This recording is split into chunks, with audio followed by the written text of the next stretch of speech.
जो आप देखते हैं, जो आप सुनते हैं, वही रिकॉर्ड हो रहा है आपकी बुद्धि में।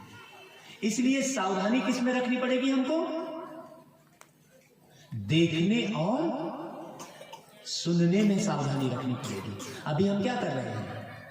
चाहे जो भी सुन ले रहे हैं, चाहे जो भी देख ले रहे हैं, आपको मालूम नहीं है कि हर एक चीज आपके अंदर रिकॉर्ड हो रही है और उसका प्रभाव आप पर पड़ रहा है। उसी हिसाब से संस्कार बन रहे हैं। जैसे आपका बच्चा शराबी लोगों के साथ बैठेगा तो क्या हो जाएगा? वो शराबी हो जाएगा। जुआ खेलने वालों के साथ बैठेगा तो जुआरी हो जाएगा।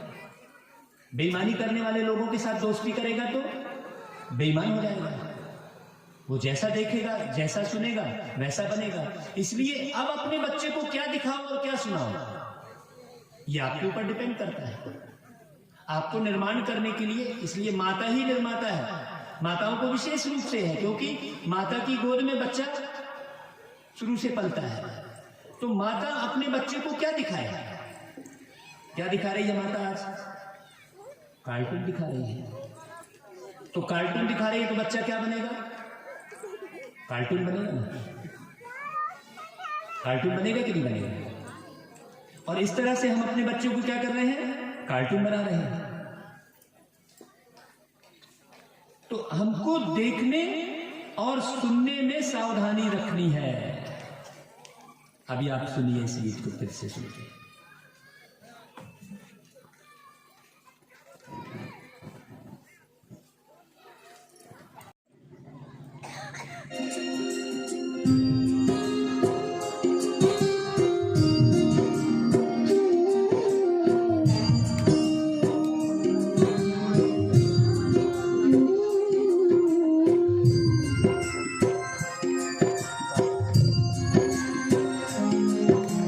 जैसा सोचोगे तुम वैसा बन जाओगे। जैसा कर्म करोगे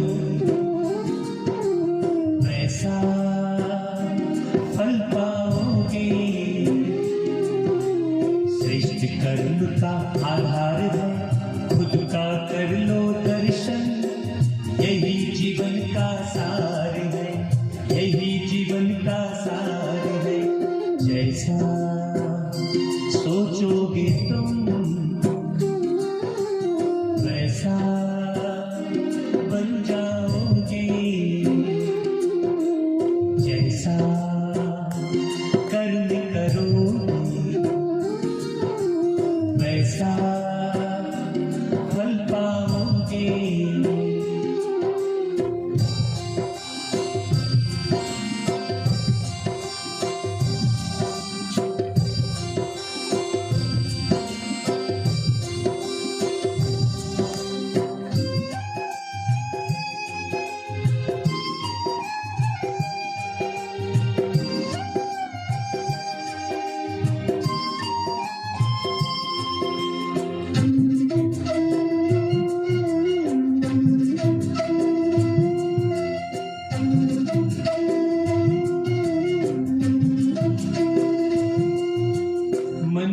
शुभ संकल्प तो जीवन में फिर दुख कैसा। जब अंतर में शुभ भावना तो दिल में सुख सावन जैसा।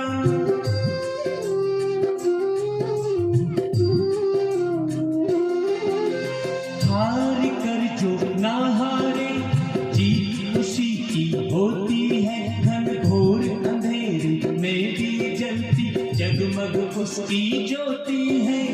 जैसा देखोगे तुम वैसा बन जाओगे। जैसा चाहोगे तुम वैसा बन जाओगे।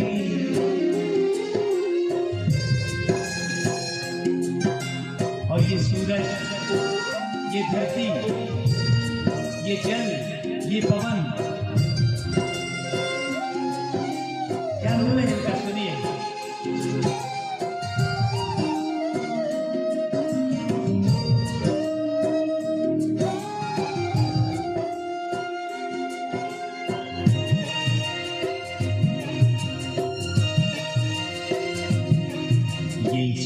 सूरज है तो है किरण, बादल है तो है पवन, प्राण है तो है तन मन, सात सुरों में है सरगम, जो धरती है तो है सागर, जल थल है तो है जीवन, जीवन है तो है भगवन। ये सूरज है भगवान के संग ये प्राण समय करो सफल, ये सरगम, ये सूरज है तो जैसा कर्म करोगे ये प्राण वैसा पाओगे फल, जैसा सोचोगे तुम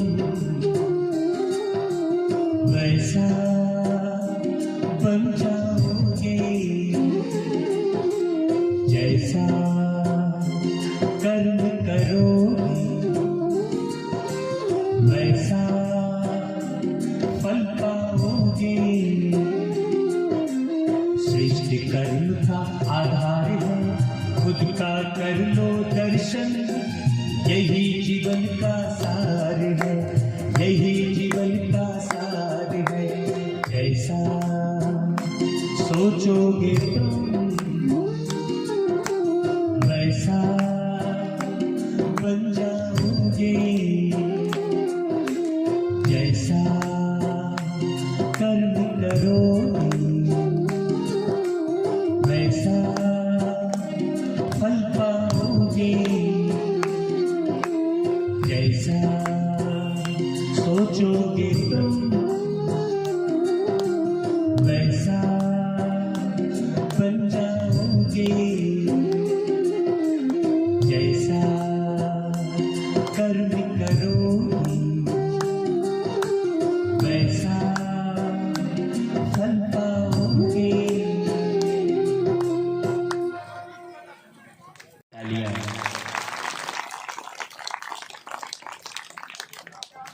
तो अब हमको भागवत कथा सुनकर, भागवत कथा के एक एक सीन को देखकर, समझकर वैसा ही सोचना। रुक्मणी चाहे कितनी भी परेशानी आ गई, लेकिन एक ही सोच विकसित करी थी कि बस मैं तो सिर्फ कृष्ण को ही वरूंगी, कितने विघ्न आए। ऐसे ही माताओं, आप अच्छी तरह समझना, आप जब इस ज्ञान मार्ग में आगे आएंगे, आप जब आगे बढ़ेंगे, तो यहां पर जोड़े से कौन आए, जरा हाथ खड़ा करें। जोड़े से जो आए, आप जोड़े से आए हैं, बहुत अच्छी बात है। भागवत कथा में एक प्रथा है कि 8 दिन के अलग अलग जजमान बनाए जाते हैं और उसमें जोड़े से बैठते हैं। क्यों जोड़े से बैठते हैं और बाकी जोड़े से नहीं आए? देखो कैसा जोड़ा है, कैसी गांठ बांधी आपने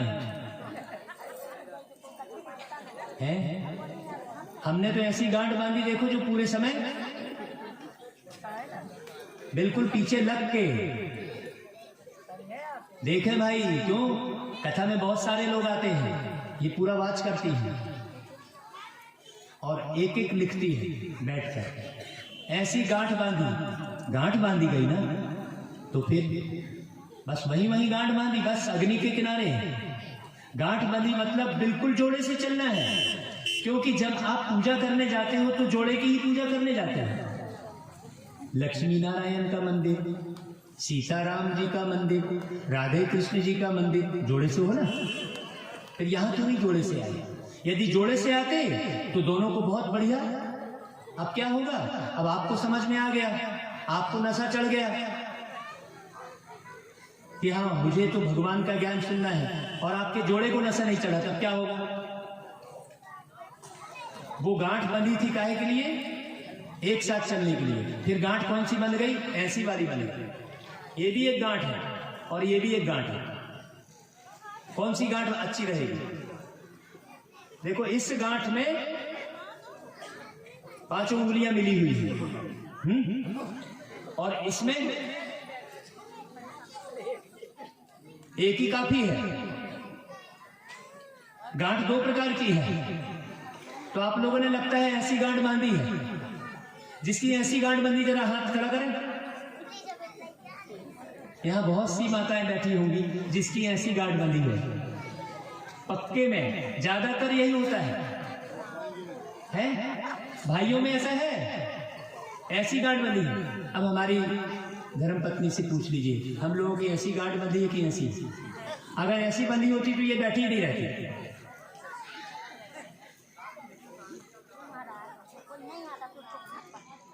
हाँ, अब यही परिवर्तन करना है। आपको ऐसा बनना है, आपको ऐसा बनना है, आपको राधा बनना है। राधा राधा रटो नहीं, राधा बनो तो बिहारी चले आएंगे।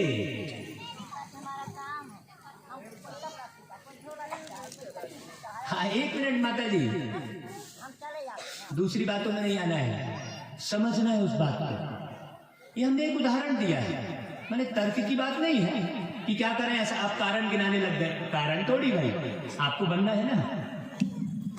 है आप कैसा भी करके लाखों खर्चा करके पीछे पड़े रहते हो ना डॉक्टर के पास, जमीन बिक जाती है, लेकिन बीमारी को ठीक करते हो कि नहीं करते हो? कि पड़े रहने देते हो बीमारी को? लाखों खर्च करके जमीन बेच के भी आप क्या करते हो कि छोड़ देते हो? आप नहीं छोड़ते। तो ये भी एक बीमारी है। वो शरीर की बीमारी में आप इतना खर्चा करते हो, ये आत्मा की बीमारी है। एक दूसरे से न पटना, ये किसकी बीमारी है? ये आत्मा की बीमारी है। आप समझिए, ये गांठ ऐसी बंध जाना, ये आत्मा की बीमारी है। ये मन मुटाव कहते हैं ना, तन मुटाव थोड़ी कहते हैं। फलाने से मेरा तन मुटाव है, कहते हैं क्या? कहते हैं क्या? भैया मेरा तो उससे मन मुटाव है, मैं उससे बात नहीं करूंगा। तो मन कहां जा रहा है? आत्मा के साथ। इसलिए पहला चित्र दिखाया। इसे ठीक करना है। कैसे ठीक करना है? राधा बनकर ठीक करना है। राधा मतलब मैंने समझा दिया है आपको, राम के गुणों को धारण करके, सीता के गुणों को धारण करके। आपको राम और सीता, राधे और कृष्ण की बात इसलिए बताई जाती है, जब तक जोड़े सही नहीं होंगे तब तक रोड़े लगे रहेंगे जमाने भर। जोड़े से सही होना पड़ेगा। नहीं, कोई बात नहीं। आपकी आवाज हमको सुनाई नहीं दे रही है माता जी, क्योंकि आप बहुत दूर बैठे हैं। जैसे माता जी की आवाज मुझे सुनाई नहीं दे रही है क्योंकि मैं दूर और ऊपर बैठा हूं, वैसे ही भगवान की भी बात आपको सुनाई नहीं दे रही है क्योंकि आप बहुत दूर बैठे हैं, भगवान से दूर हो गए हैं। हाँ, उसके लिए गीत गाते हैं, चारों तरफ लगाए फेरे फिर भी हर पल दूर रहे। वो गीत आप सुनना घर पे। तो भागवत कथा सुनकर अब एक दिन में तो आप राधा नहीं बन जाएंगे। आपके बिहारी आपके साथ दौड़े चले आएंगे। बहुत सारी नारियां ऐसी हैं, हमारी रोज की क्लास चलती है, 1 घंटे की क्लास रोज चलती है जिसे हम YouTube पर डालते हैं, और जहां हम रहते हैं वहां भी क्लास रोज 1 घंटे की चलती है। बहुत सी नारियां ऐसी हैं जिन्होंने अपने पति को पूरा परिवर्तन कर लिया है और इस मार्ग में आए हैं। बहुत से पुरुष ऐसे हैं जिन्होंने अपने पत्नी को बहुत अच्छे से परिवर्तन किया है। फर्स्ट, भगवान कहते हैं फर्स्ट बिगेस्ट एट होम, मतलब सबसे पहले स्वयं का परिवर्तन करो और फिर स्वयं के साथ। जैसे ही आप स्वयं परिवर्तित हो जाएंगे, बच्चा सीखता है बाप के कर्मों को देखकर। आप पति पत्नी लड़ रहे होंगे तो बच्चा कभी भी आपका अच्छा नहीं बनेगा, कभी नहीं बनेगा। आप चाहे कितने भी महंगी स्कूल में एडमिशन करा दो। तो रुक्मणी और कृष्ण का जो जोड़ा है, कृष्ण जी बहुत गहरे से रुक्मणी से जुड़े हैं और रुक्मणी भी बहुत गहरे से अंतर हृदय से जुड़ी है कृष्ण जी के साथ। तो अब रुक्मणी पत्र लिख रही है कृष्ण जी को, आप बहुत बारीक समझना। और कहां मिलने के लिए बोल रही है? वो गीत है ना, मैं तुमसे मिलने आई मंदिर जाने के बहाने, गीत बना है। ये सारे गीत जितने बने हैं सब इसी पर है। तो रुक्मणी कह रही है मैं आपको मंदिर में मिलूंगी, आप वहां चले आना। एक गीत मैं आपको इसी उस पर सुनाता हूं, बहुत ध्यान से सुनिएगा इस गीत को। इसमें रुक्मणी मंदिर जा रही है और कृष्ण जी को कहां बुला रही है? मंदिर में मिलूंगी, घर में तो मुलाकात नहीं हो रही है। अभी आप देखिए, ये शरीर घर है और आपका मन मंदिर है। कहां बुला रहे हैं कृष्ण को?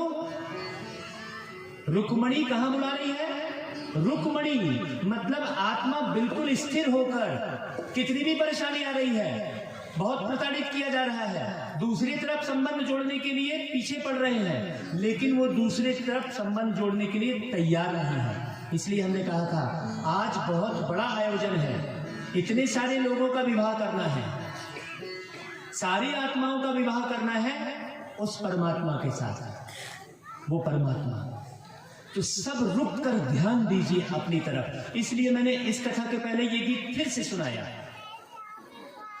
कि श्रेष्ठ कर्म का आधार है खुद का कर लो दर्शन। मैं कितना रुका हुआ हूं, मैं कितनी परिस्थितियों को समझ रहा हूं। तो मंदिर में बुला रही है रुक्मणी, इसे हम बहुत अच्छे से समझते हैं। इस गीत को आप बहुत ध्यान से सुनिएगा।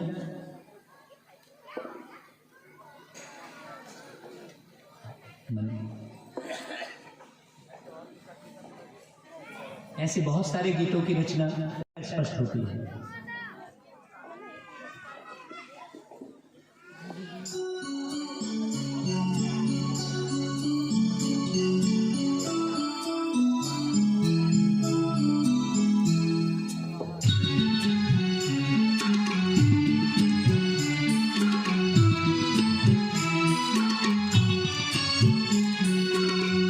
मन की द्वारे प्रभु पधारे, मन की द्वारे प्रभु पधारे, कर ले आत्मा तू दर्शन, कर ले आत्मा तू दर्शन। देह नहीं तू है विदेही, देह नहीं तू है विदेही, देह को कर दे तू अर्पण, देह को कर दे तू अर्पण। मन के द्वारे प्रभु पधारे, मन के द्वारे प्रभु पधारे।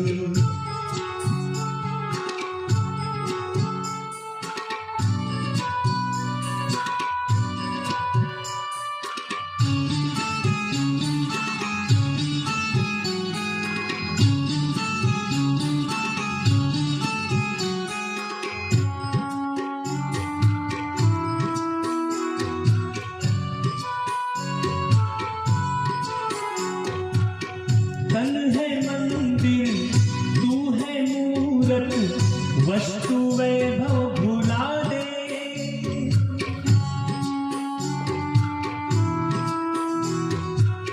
तन है मंदिर तू है मूरत, वस्तु वैभव भुला दे। सुख शांति वो लुटा रहे हैं, दिल में अपने समा ले, दिल में अपने समाले। श्वास श्वास हर धड़कन की, श्वास श्वास हर धड़कन की, कर दे सर्व समर्पण, कर दे सर्व समर्पण। मन के द्वारे प्रभु पधारे, मन के द्वारे प्रभु पधारे।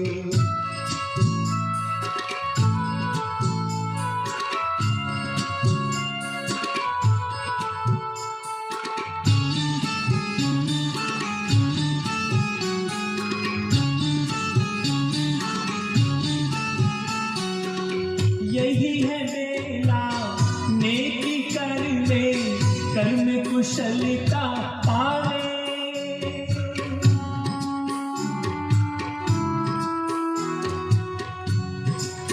यही है बेला नेकी कर ले, कर्म कुशलता पाले।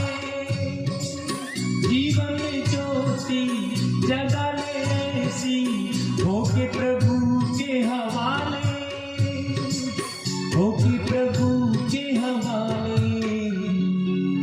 नैन झरोखे रूहानियत से, नैन झरोखे रूहानियत से, देख ले बंदरपन, देख ले बंदरपन। मन के द्वारे प्रभु पधारे, मन के द्वारे प्रभु पधारे।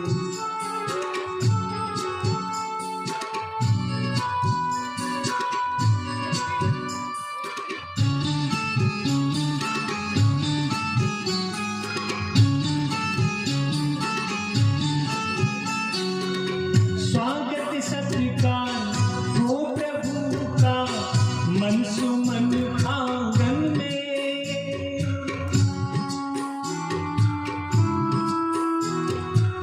स्वागत सत्कार हो प्रभु का, मन सुमन आंगन में। धन्य हो जाए तेरा जीवन, कटनी के प्रांगण में, कटनी के प्रांगण में। शुभ भावना महके इतनी, शुभ भावना महके इतनी, खिल उठे हर चितवन, खिल उठे हर चितवन।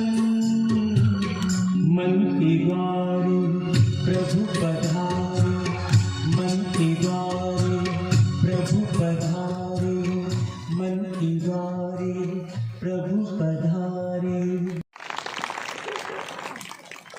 तो रुक्मिणी ने किस मंदिर में बुलाया कृष्ण को? मन के मंदिर में। और वहां जब आप मन के मंदिर में बुलाएंगे तो कोई विघ्न नहीं आएगा। लेकिन आप मंदिर में बुलाएंगे तो पंडित जी कहेंगे अगरबत्ती नहीं लाए, नारियल नहीं लाए। लेकिन मन के दरवाजे पर बुलाएंगे तो कोई विघ्न नहीं आएगा। यहां आपको मन के दरवाजे पर भगवान को बुलाने के लिए कह रहे हैं। स्वागत सत्कार हो प्रभु का, मन सुमन आंगन में। आप कहते हो श्रद्धा सुमन, श्रद्धा सुमन। तो श्रद्धा का मतलब क्या हुआ? श्रद्धा का मतलब हुआ श्रेष्ठ धारणा, और सुमन मतलब श्रेष्ठ धारणाओं से सुसज्जित मन। श्रद्धा सुमन। और धारणा कैसी भी है? पी रहे हैं गांजा और बोल रहे हैं बम भोले, मांग रहे हैं जो है कांवर के लिए चंदा तो गणेश जी के लिए चंदा, और पी रहे हैं शराब और हम उन्हीं को पैसा दे रहे हैं। सोचो हम बढ़ावा किसको दे रहे हैं? पहले ये तो देख लो कि आपसे जो धन लेकर जा रहा है उसका क्या उपयोग कर रहा है वो। क्योंकि यदि आपने किसी को ऐसे व्यक्ति को धन दिया और उसका वो गलत उपयोग कर रहा है तो उसके पाप के भागीदार आप भी बनेंगे। इसलिए सोच समझ के अपने धन का उपयोग करें। आज पूरी विकृति हो रखी है। इसका एक उदाहरण से आप बहुत अच्छे से समझ सकते हैं। आप मुझे जानते हैं, मैंने कहा भाई साहब जरा मेरे को एक 2 व्हीलर दे दो यार, थोड़ा मेरे को काम निपटाना है। आप बोले हाँ महाराज जी बिल्कुल ले जाइए आप। और मैंने क्या किया, असावधानी से उस आपकी 2 व्हीलर के द्वारा मैंने किसी का एक्सीडेंट कर दिया और भाग गया। सजा किसको मिलेगी? किसको मिलेगी? नहीं सजा जिसकी 2 व्हीलर है उसको मिलेगी ना। ऐसा ही है। ज्ञान स्पष्ट नहीं होने के कारण हम कैसे भी कर्म कर रहे होते हैं। तो ये जो आज की रुक्मिणी और कृष्ण जी की कथा है, ये तन मन धन और जन सबको संवारने की कथा है।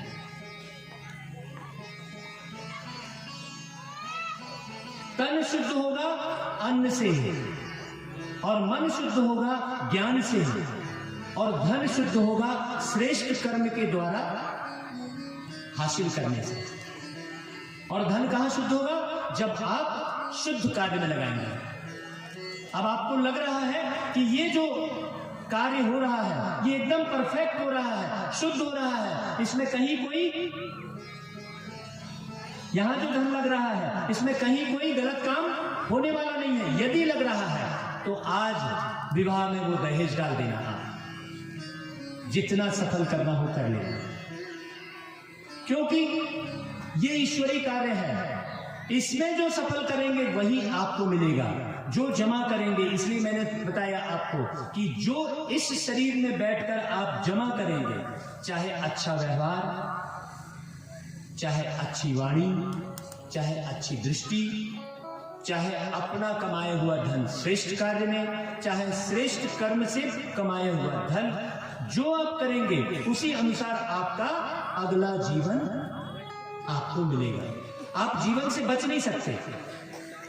आप कहेंगे मैं जीवन ही नहीं लूंगा, वो आपके हाथ में नहीं है।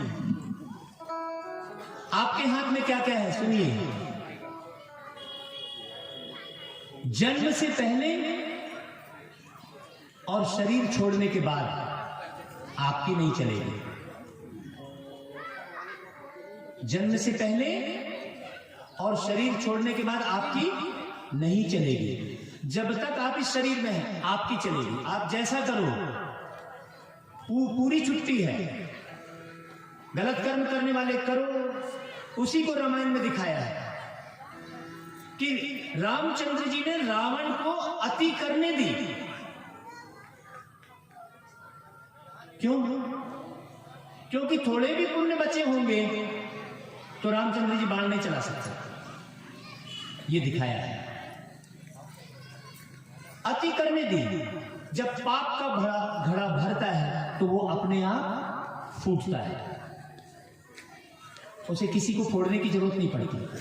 इसलिए हम भागवत कथा में एक बैनर और लगाते हैं, वो आया नहीं है, कि आप ये जो भागवत कथा सुन रहे हो अपनी सजा माफ कराने के लिए सुन रहे हो, कि मजा लेने के लिए सुन रहे हो, कि राजा बनने के लिए सुन रहे हो। 3 बातें हैं। आप किस लक्ष्य से बैठे हो? सजा माफ कराने के लिए, तो सजा कभी माफ नहीं होती है, कहीं माफ नहीं होती है। माफी का कोई रोल ही नहीं है। जो आपने गलत कर्म किए हैं उसकी सजा आपको मिलेगी ही। और मजा लेने के लिए यदि आप भागवत सुन रहे हो तो मजा लेने के लिए बहुत सारे स्थान हैं। आपके घर में टीवी है और मोबाइल है, लो जितना मजा लेना है। तो ये भागवत ना तो सजा माफ कराने के लिए है, नहीं तो कई लोग ये सोचते हैं कि हाँ हम भागवत करा लेंगे तो हमारे सारे कष्ट दूर हो जाएंगे। क्या होगा भागवत कराने से?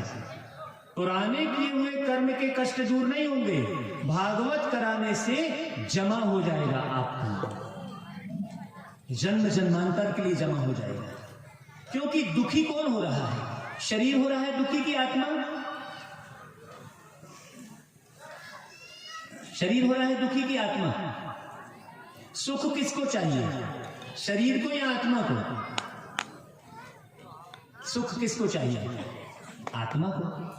आप एक आत्मा हो, सुख आपको चाहिए, आपके शरीर को कोई सुख नहीं चाहिए। शरीर को यदि सुख चाहिए होता तो जब आप शरीर छोड़ देते तो वो जलने के लिए क्यों तैयार हो जाता? यदि एक मां है, शरीर यदि उसका बेटा है तो मां ने शरीर को जलाने के लिए क्यों भेजा? क्यों भेजा? पिताजी हैं, यदि शरीर उनके पिताजी है तो जब वो शरीर छोड़ के चले गए तो फिर उसके शरीर को जलाने के लिए क्यों भेजा? ना तो शरीर किसी का पिताजी है, ना शरीर किसी की मां है। संबंध किससे है? संबंध किससे है? आत्मा का। मां कहती है मेरा बेटा चला गया मुझे छोड़ के। कौन चला गया? जिसकी तेल मालिश की थी वो तो पड़ा हुआ है, जिस शरीर की तेल मालिश की थी वो तो पड़ा हुआ है, फिर बेटा कौन सा चला गया? तो संबंध किससे था? आत्मा से। जो भी संबंध बनता है वो आत्मा से बनता है। इसीलिए और आत्मा को सबसे ज्यादा प्रिय क्या है? आपको सबसे ज्यादा प्रिय क्या है? आप लोग जरा खड़े होकर बताइए, आपको सबसे ज्यादा प्रेम किससे है? कोई बताए भाई, माइक दे दो। बहुत सुंदर। हाँ, अच्छा, वो परमात्मा से बोल रही है, बहुत अच्छी बात है। वास्तव में सबको सबसे ज्यादा प्रीत शरीर से है। इसलिए शरीर के लिए आप लाखों करोड़ों खर्चा कर देते हो, डॉक्टर को दे देते हो, और उसी चक्कर में डॉक्टर बढ़िया आत्मा से प्रीत करिए। जब आत्मा रूपी ड्राइवर बढ़िया हो जाएगा तो शरीर बढ़िया 100% रहेगा। इसलिए कृष्ण जी को कहीं बीमार होते नहीं दिखाया गया है। दिखाया क्या किसी भी कथा में कि कृष्ण जी बीमार पड़ गए? नहीं दिखाया है। हाँ, बहुत गहरी समझने की बात है। तो आत्मा का पुरुषार्थ अब शुरू करना है। कौन कौन माताएं बिल्कुल स्थिर होकर रुक्मणी बनकर और कृष्ण से संबंध बनाएंगी? कौन कौन सी माताएं जो जरा हाथ खड़ा करेंगी? सभी? सभी? थोड़े से लोग नहीं, हाथ तो खड़ा कर दो, कोई बात नहीं है। वीडियो नहीं लिया जा रहा है, आप चिंता मत कीजिए, वीडियो में आ जाएगा। चलो हाथ खड़ा कर देते हैं। हम सबको निर्णय लेना है, फाइनल करना है कि हमें अब लगातार इस परमात्म ज्ञान को सुनकर अपने को और अपने परिवार को सुख शांति से भरना है।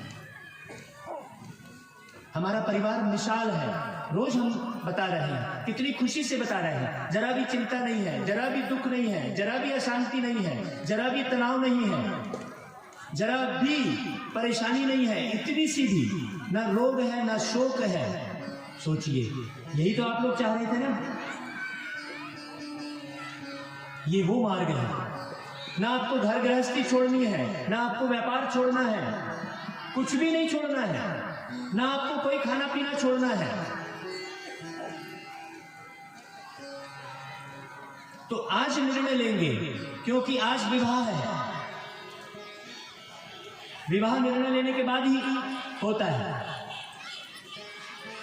हमने कहा था कि सर्व आत्माओं का रुक्मणी विवाह की कथा ही इसलिए सुनाई जाती है। आज विवाह है, निर्णय आज लेना पड़ेगा, क्योंकक्योंकि यदि आप निर्णय लेने में देर करेंगे, यही सबसे बड़ा शुभ कर्म है।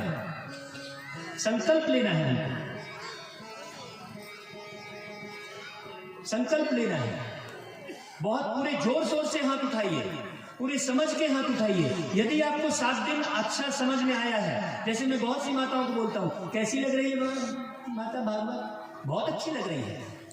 अच्छा, मैं रसगुल्ला लाया, कैसा लग रहा है भाई रसगुल्ला? एक तो खा कर दिखा। अरे बहुत अच्छा लग रहा है। तो बहुत अच्छा कब लगा? मैंने दिखा दिया तो बहुत अच्छा लगा क्या? मैं यहां पर रसगुल्ले का चित्र दिखा दूंगा, देखो भाई ये रसगुल्ला देखो, खाओ, बहुत अच्छा है। तो आप बोलेंगे हाँ बहुत टेस्टी है। तो बहुत अच्छा लगा तो उसके बाद करेंगे क्या? हम क्या करेंगे? जब अच्छा लग रहा है तो क्या करेंगे? है? उसे रोज खाएंगे ना भाई, रोज खाएंगे ना।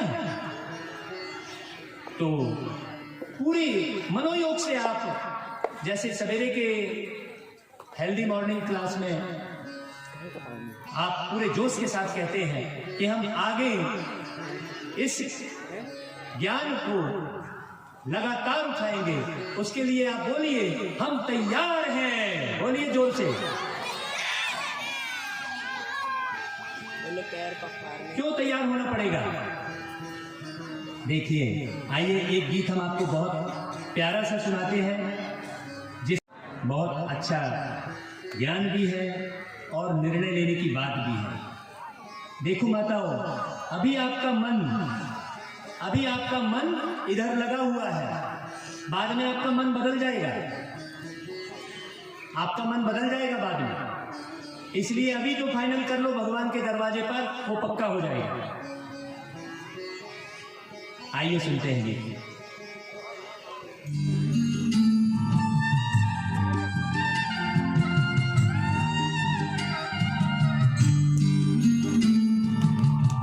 आपसे हाथ जोड़कर हृदय से ये विनती वाला गीत गा रहा हूं।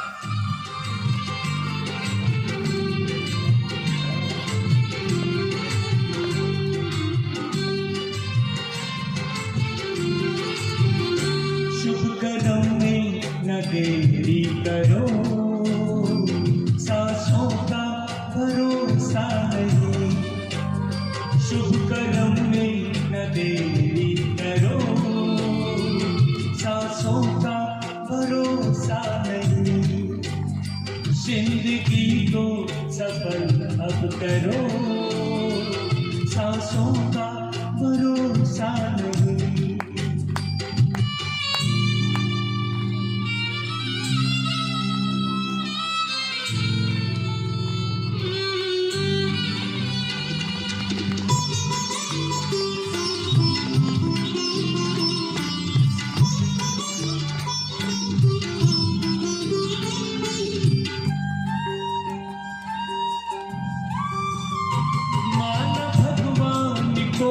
मानते हो मगर खुद से पूछो क्या भगवान की मानते।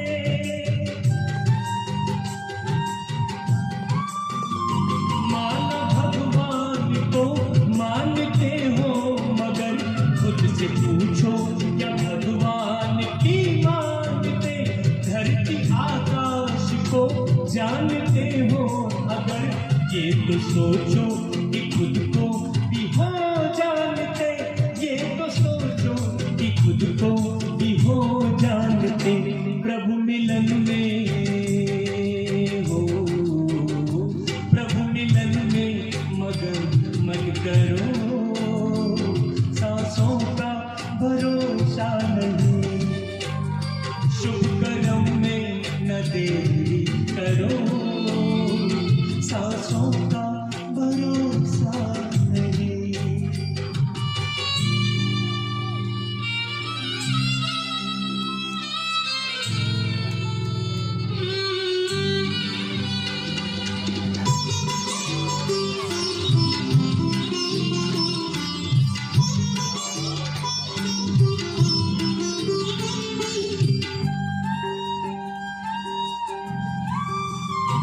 इसलिए इस जगत में है आना हुआ, इसलिए क्या कि जो कुछ भी होकर रहे।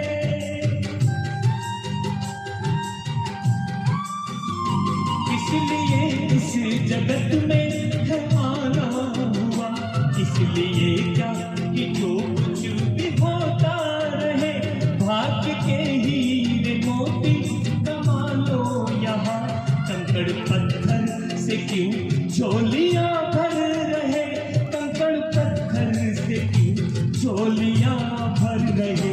नहीं पल भर भी हो, नहीं पल भर भी गफलत करो, सांसों का भरोसा नहीं।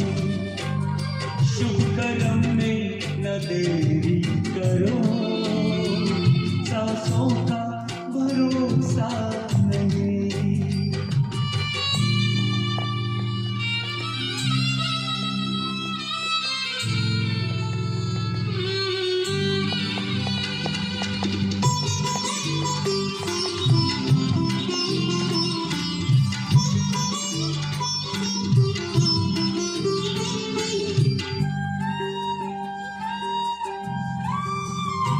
बीज अच्छे विचारों के बोते चलो, भक्त की धारा में कहीं बह जाए ना।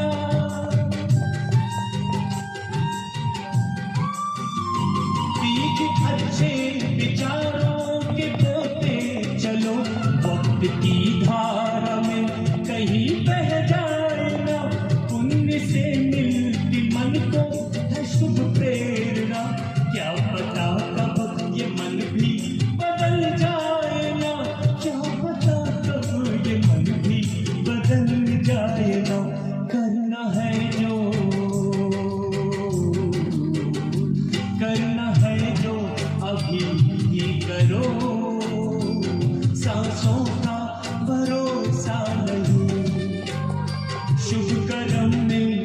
देरी करो, सांसों का भरोसा नहीं, जिंदगी को सफल अब करो, सांसों का भरोसा नहीं, सांसों का भरोसा नहीं, सांसों का भरोसा नहीं।